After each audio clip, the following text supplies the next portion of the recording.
ಇವಾಗ ನಾನು ನಿಂತಿರೋ ಸ್ಥಳ ಕಾಣ್ತಾ ಇರುವುದಲ್ಲ ಬೋರ್ಡ್ ಎಲ್ಲ, ಕಾಸರಗೋಡು RTOಗೋಸ್ಕರ ಇಲ್ಲಿ ಒಂದು RTO ಸೆಂಟರ್ ಅನ್ನ ಇನಾಗ್ರೇಷನ್ 2019ನಲ್ಲಿ ಆಗಿತ್ತು.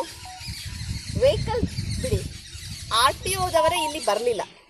ಸೊ ಕೋಟ್ಯಾಂತರ ರೂಪಾಯಿ ಇಲ್ಲಿ ಖರ್ಚನ್ನು ಮಾಡಿ ಈ RTOಗೋಸ್ಕರ ಕ್ರಿಯೇಟ್ ಮಾಡಿದಂತಹ ಪ್ಲೇಸ್ ನಮಗೆ ಕಾಣ್ತಾ ಇರಬಹುದು ಇಲ್ಲಿ ಯಾವ ರೀತಿ ಫೆಸಿಲಿಟೀಸ್ ಮಾಡಿದ್ದಾರೆ ಅಂತೇಳಿ. ಆದರೆ ಇವತ್ತು ಅದು ಪಾಳಾಗಿ ಬಿದ್ದಿರುವಂಥದ್ದು. ಅದೇ ರೀತಿ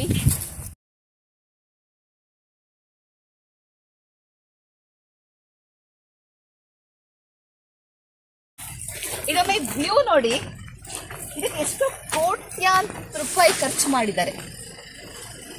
ಖರ್ಚು ಮಾಡಿ ವೆಹಿಕಲ್ಗೋಸ್ಕರ ಅಂದರೆ ವೆಹಿಕಲ್ RTO ಇನ್ಸ್ಪೆಕ್ಷನ್ಗೋಸ್ಕರ ಮಾಡಿದಂಥ ಒಂದು ಸೆಂಟರ್ ಇವತ್ತು ಇಲ್ಲಿ ಪೋಲ್ ಆಗ್ತಾ ಇರುವಂಥದ್ದು. ಜನಸಾಮಾನ್ಯರ ತೆರಿಗೆ ಹಣದಿಂದ ಯೂಸ್ ಮಾಡಿಕೊಂಡು ಇಲ್ಲಿ RTOಗೋಸ್ಕರ ಇಷ್ಟು ಒಂದು ವಿಶಾಲವಾದಂತಹ ಸೆಂಟರ್ನ ಕ್ರಿಯೇಟ್ ಮಾಡಿ ಅದನ್ನು ಹಾಗೆ ಅನ್ಯೂಸ್ ಆಗಿ ಬಿದ್ದಿರುವಂಥದ್ದು. ಇಲ್ಲಿಯ MLA ಕಳೆದ 15 ವರ್ಷದಿಂದ ಕೂಡ MLA ಏನು ಮಾಡ್ತಿದ್ದಾರೆ? ಮಲಗಿದಾರ MLA ಇದನ್ನ ಒಂದು ಈ ಸ್ಥಳದಲ್ಲಿ ಬಂದು ಭೇಟಿ ಕೊಟ್ಟು ಇದನ್ನೊಮ್ಮೆ ಸ್ಟಾರ್ಟ್ ಮಾಡಿಸ್ಬೇಕು ಅಂತ ಹೇಳಿದ್ರೆ ಖಂಡಿತವಾಗ್ಲೂ ಇದು ಸ್ಟಾರ್ಟ್ ಆಗ್ತಾ ಇತ್ತು. ಯಾಕೆ MLA ಇದರ ಬಗ್ಗೆ ಗಮನ ಕೊಡಲಿಲ್ಲ ಅಂತ ಹೇಳಿ ನಾನು MLA ಹತ್ರ ಪ್ರಶ್ನೆ ಮಾಡ್ತಾ ಇದ್ದೇನೆ. ಸೊ ನಾನು ಕಾಸರಗೋಡು ಜನರ ಹತ್ರ ಕೇಳ್ಕೊಳ್ಳೋದಿಷ್ಟೇ, ನಾವು ತೆರಿಗೆ ಕಟ್ಟುವಂಥ ಹಣ, ನಮಗೋಸ್ಕರ ಕ್ರಿಯೇಟ್ ಮಾಡಿರುವಂತಹ ಒಂದು ಪ್ಲೇಸ್ RTO ಸೆಂಟರ್ ಈ ರೀತಿ ಪಾಳಾಗಿ ಹೋಗ್ತಾ ಇದ್ರೆ ಇದು ಯಾರಿಗೆ ನಷ್ಟ?